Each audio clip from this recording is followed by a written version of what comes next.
సుందరయ్య విజ్ఞాన కేంద్రంలో కల్లుగీత కార్మిక సంఘం 68వ వార్షికోత్సవం నిర్వహించారు. ఈ సందర్భంగా కల్లుగీత వృత్తిని ఆధునీకరించి అభివృద్ధి చేయాలని కల్లుగీత కార్మిక సంఘం రాష్ట్ర అధ్యక్షులు మేకపోతుల వెంకటరమణ ప్రభుత్వాన్ని కోరారు. మారుతున్న కాలానికి అనుగుణంగా కల్లుగీత వృత్తిలో మార్పులు తీసుకురావాలని ఆయన డిమాండ్ చేశారు. ప్రకృతి పానీయమైన కళ్ళును ప్రజల్లోకి మరింత అందుబాటులోకి తీసుకురావాలని గౌడ కల్లుగీత సంఘాల సమన్వయ కమిటీ చైర్మన్ బాలగౌని బాలరాజ్ గౌడ్ ప్రభుత్వానికి విజ్ఞప్తి చేశారు. ఈరోజు కల్లుగీత కార్మిక సంఘం 68వ వార్షికోత్సవాలు సుందరయ్య విజ్ఞాన పాటలు రచించినటువంటి రచయితలు, సింగర్సు, కవులు, కళాకారులు అందరినీ కూడా ఈరోజు పిలవడం జరిగింది.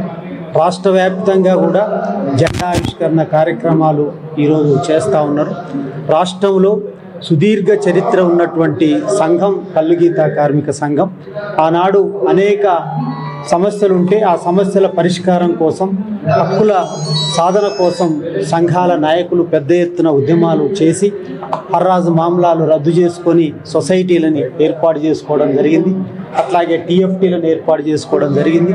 ఎక్స్రేషియో కానీ, పెన్షన్ కానీ, ఇవాళ నీరా ప్రాజెక్ట్ కానీ, ప్రమాద నివారణకి సేఫ్టీ కిట్ల విషయంలో కానీ, వీటన్నిటి అంశంలో రాష్ట్ర ప్రభుత్వానికి ఎప్పటికప్పుడు కల్లుగీత కార్మిక సంఘం వాళ్ళ సమస్యల్ని దృష్టికి తీసుకెళ్లి పరిష్కారం కోసం ఉద్యమాలు చేపట్టింది.